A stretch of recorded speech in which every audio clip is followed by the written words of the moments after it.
scripture for today comes from Matthew 28, 18 through 20. Then Jesus came and said to them, "All authority is in heaven and on earth has been given to me. Therefore, go and make disciples of all nations, baptizing them in the name of the Father and the Son and the Holy Spirit, teaching them to obey everything I have commanded you. And remember, I am with you always to the end of this age." This is the word of God for us, the people of God. Thanks be to God.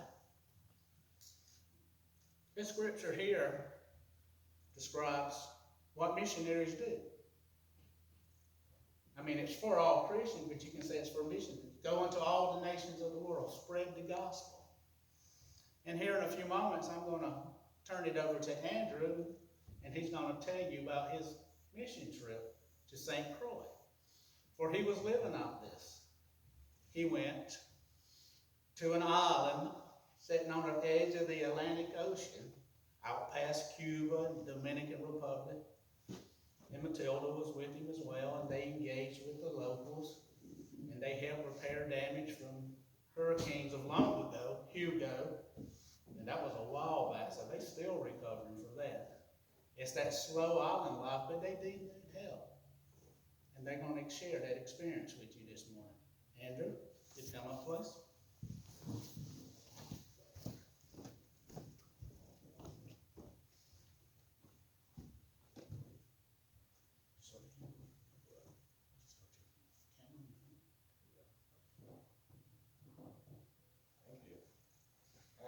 Well, he basically told you where St. Croix is, but in case you don't know, like Cuba's right here, the Dominican Republic, and like Haiti's there, and Puerto Rico, and then like St. Croix is like down over here. It's a little tiny island. It's only about 85 square miles, and in comparison to Randolph County, Randolph County is 789 square miles. So it's a pretty tiny island. There's about 50,000 people there, and really there's only like two sides of the island. There's like rich, then there's poor. And something I really want to like stress that I kind of learned over there is that it's not just like paradise. You know, people call like islands and stuff like up there like paradise.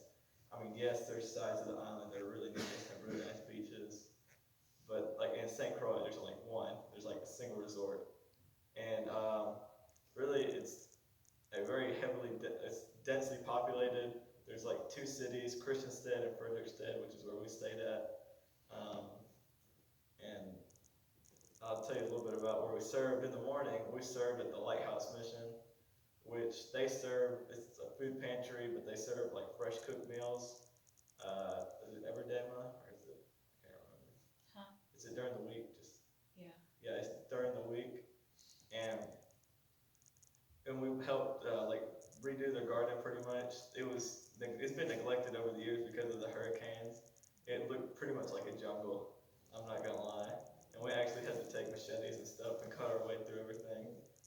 And we worked on that for about 4 days, or the entire week, but really the biggest part was like the first day.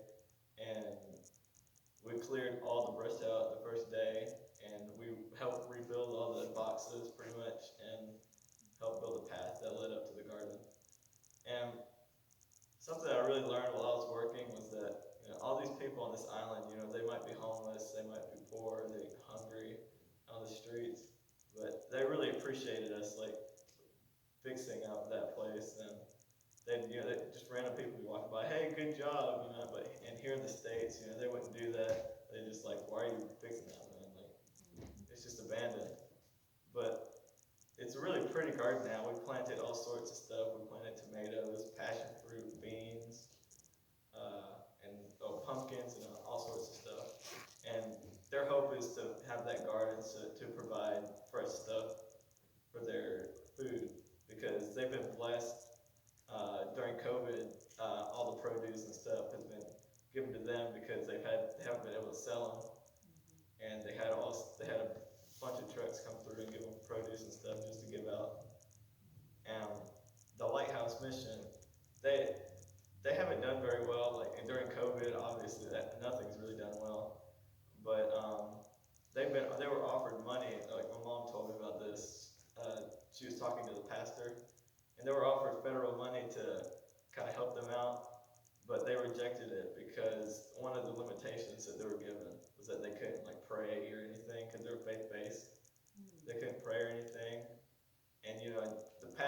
just said, I just cut them off there. Like, I didn't need to hear anymore.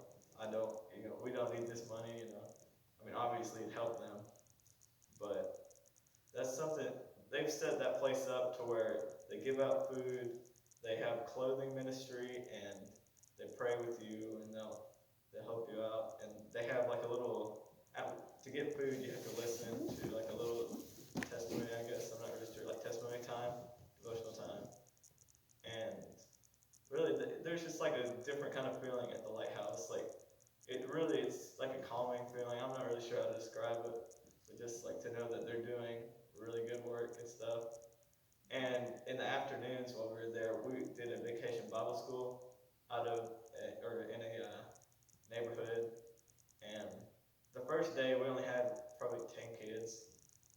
And it was like, that was after an hour. We had a 2-hour time slot set. And the rest of the week we had 20 plus kids. 26 kids, plus. More than that. But something that really just kind of like hit me different was there was older kids. There was probably about 4, 5 older kids that showed up the second day, I think. And they wouldn't even like talk to us. I mean, they'd play basketball with me and a couple of my friends who played on the court. But other than that, they didn't really talk to us. But by the last day, they were like the first people there. Like they'd be riding their bikes around where we were, looking for us, and as we were coming up. And they'd go out there and play basketball, and they started like finally talking to us, asking questions.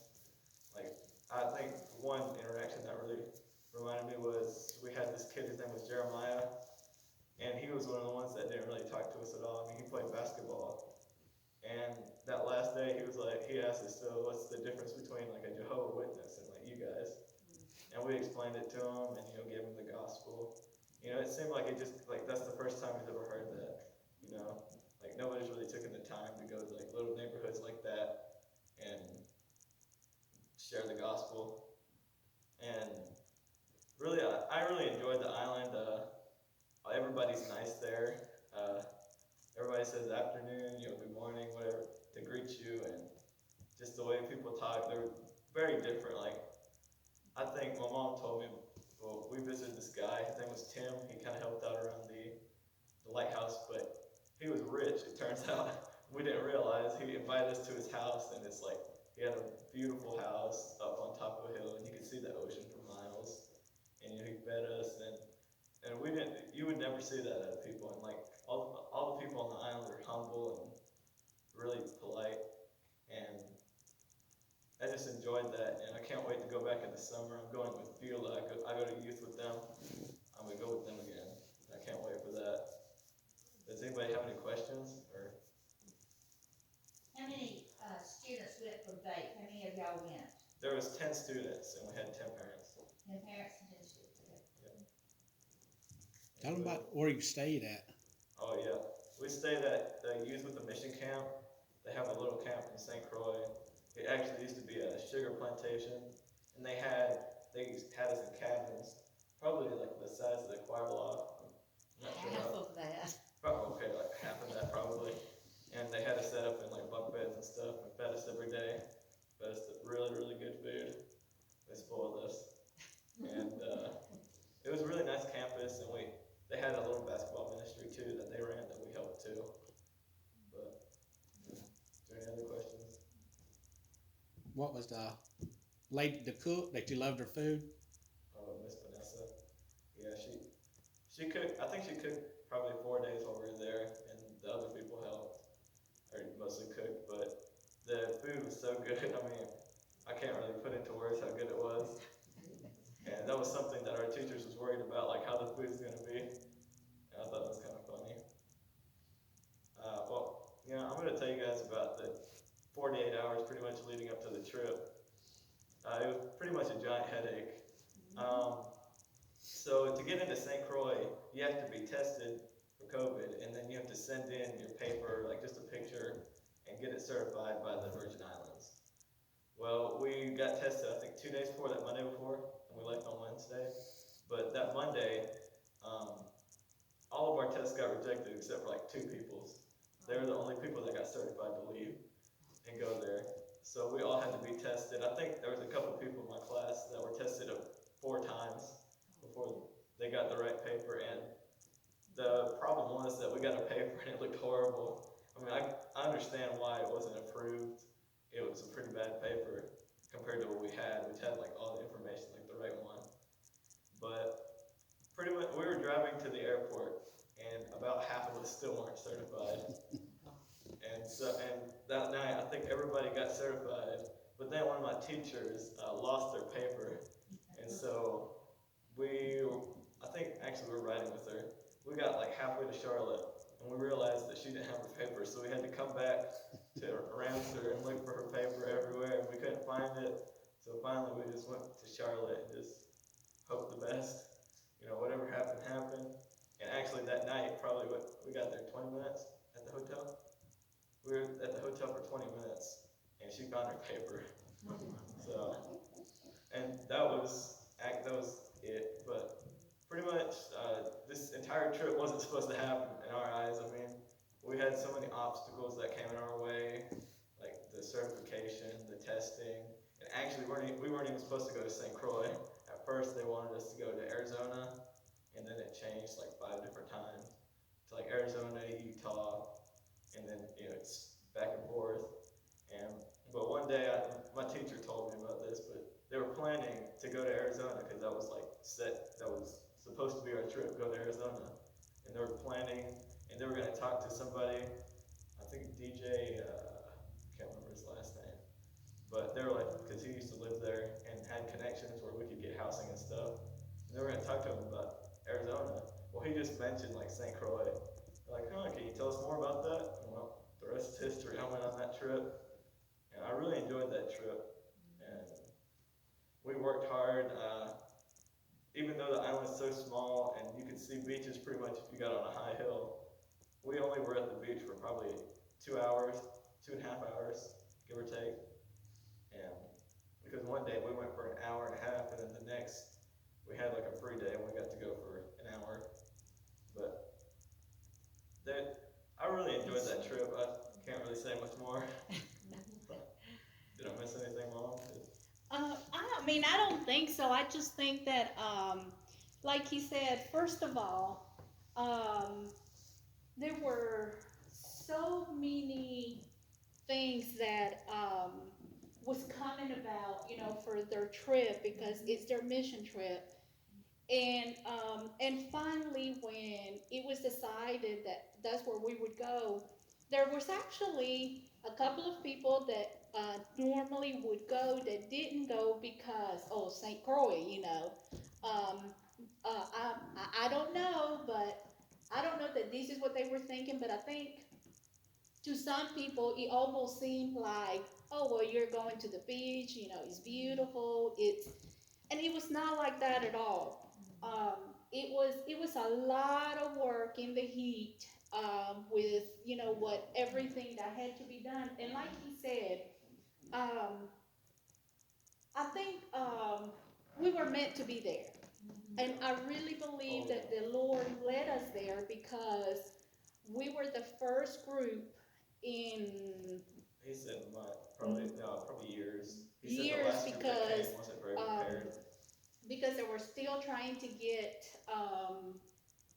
from the hurricane. There's still a lot of damages. You fly in, you see a lot of houses, a lot of places, not even houses really, with tarps still on them.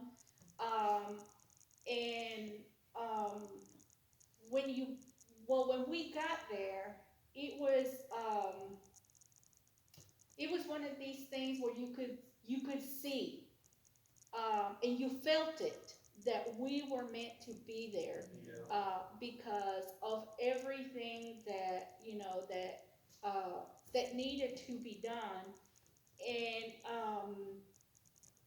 the I think that the thing for me is, like, Andrew talked about the children. The first day, 2 days, there were a few that wouldn't even come near us.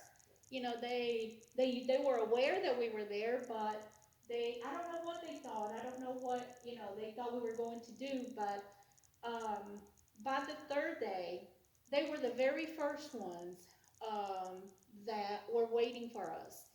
And then as time went on, and the thing is though that every day nothing was given to them, like that would make you think, well, they're gonna come back because they know that at the end they're gonna get something.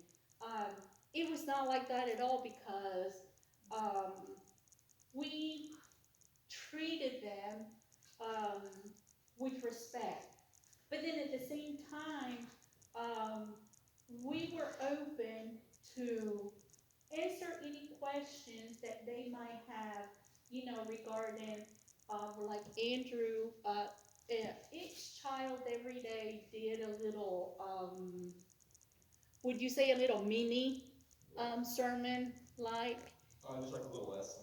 Yeah, yeah, and they would sit there and listen, and then they would ask questions, or there was something that was always being learned, um, and towards the end, they didn't want us to leave, and the very children that had nothing to do with us in the beginning were up with their children singing the songs, that the kids had prepared for them, and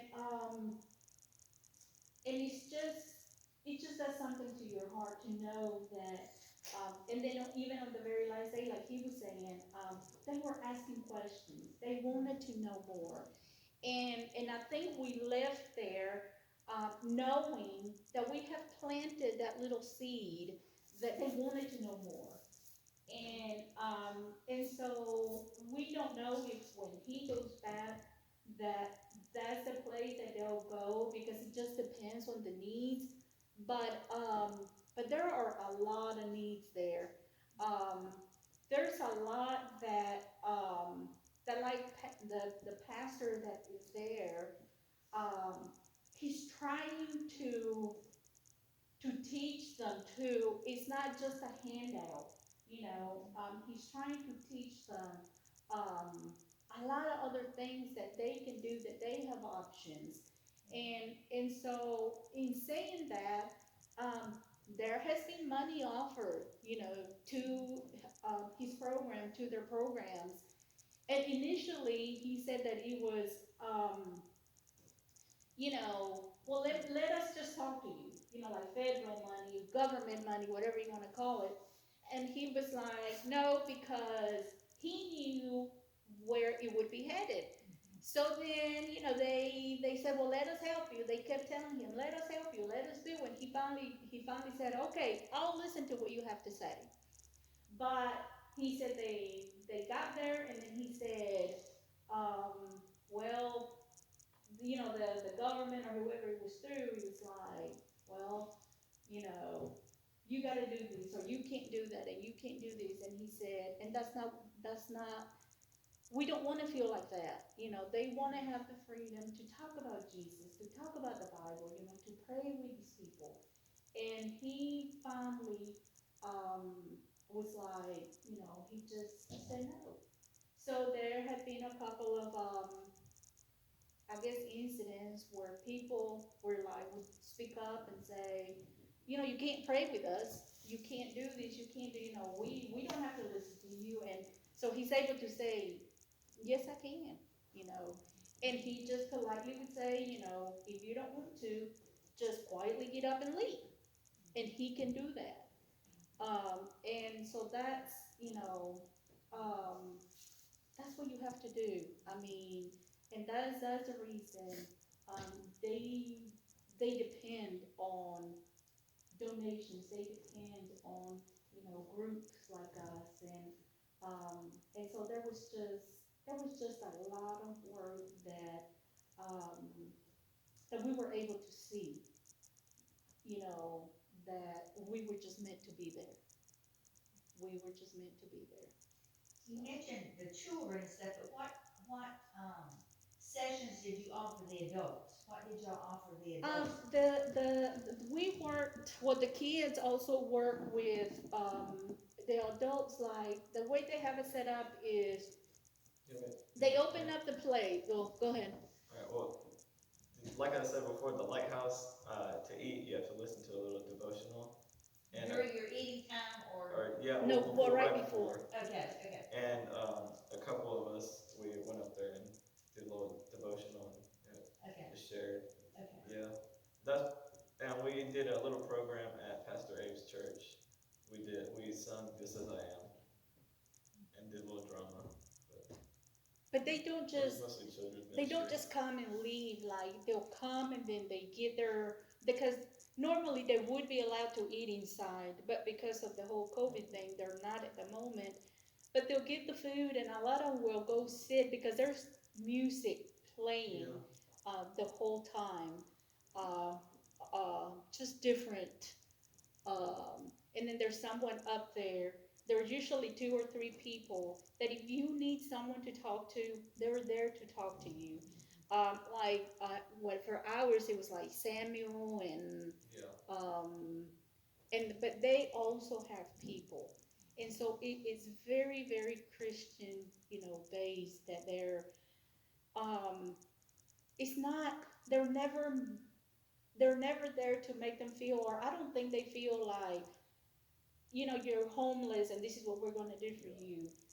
Um, It's more like they're we're here to help. they're there and they're treated like family, like they're somebody, like they matter, and it's an amazing program that they really have. You said the government said they couldn't pray or anything like that, but what other kind of religion do they have? What other what? Do they have a religion there? Well, I'm it's, not it's kind of like America, just like different denominations, like Catholic and Episcopal and Presbyterian and Baptist and just all sorts. But I think the main is just like Christian Protestant.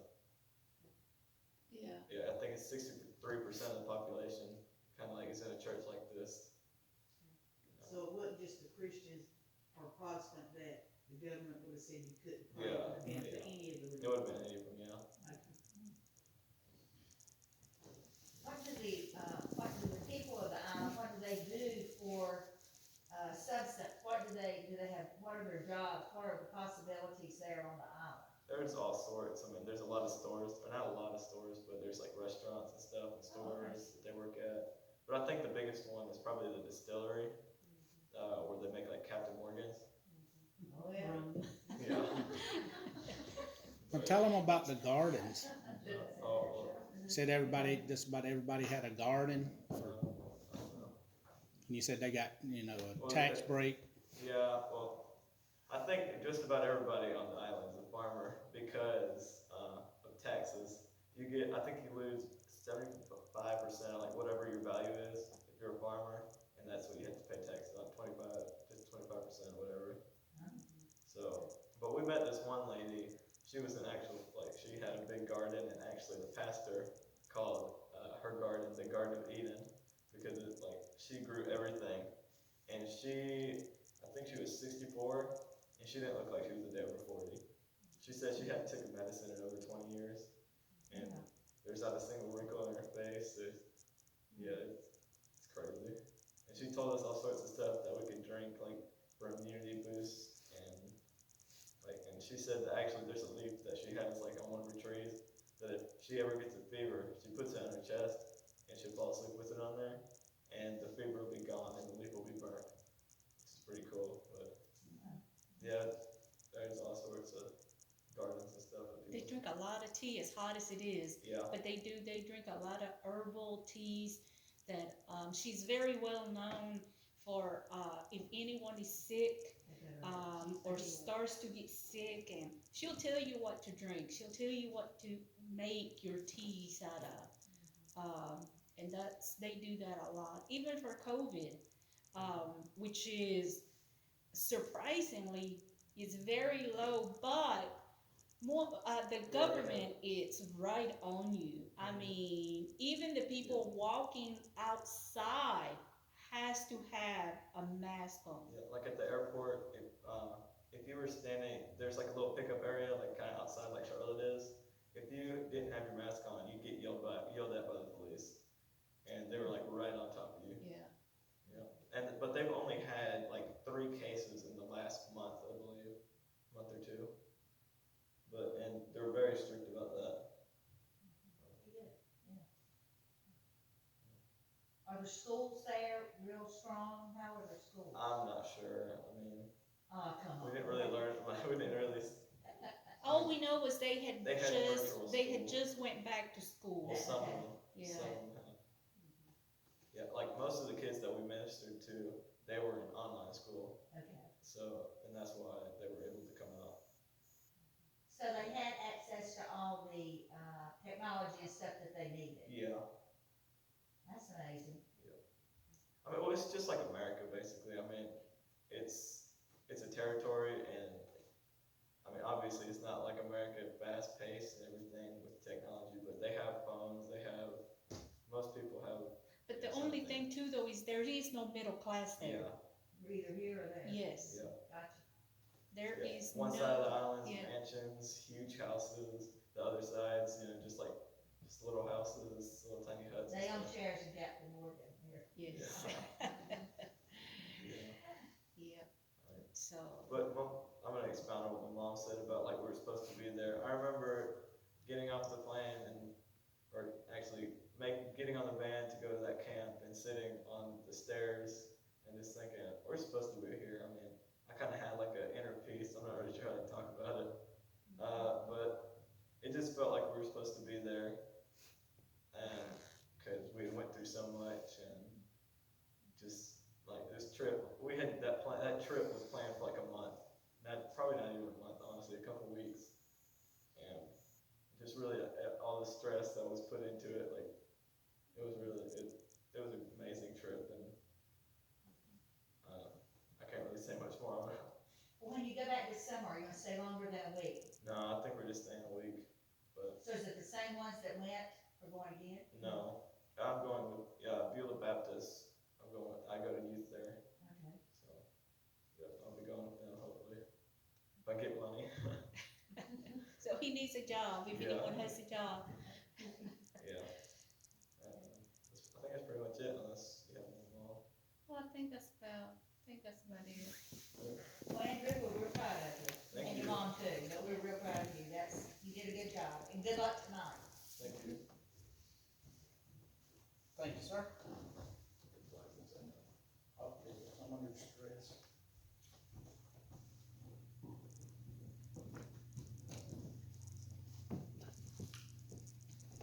Have a closing hymn for us.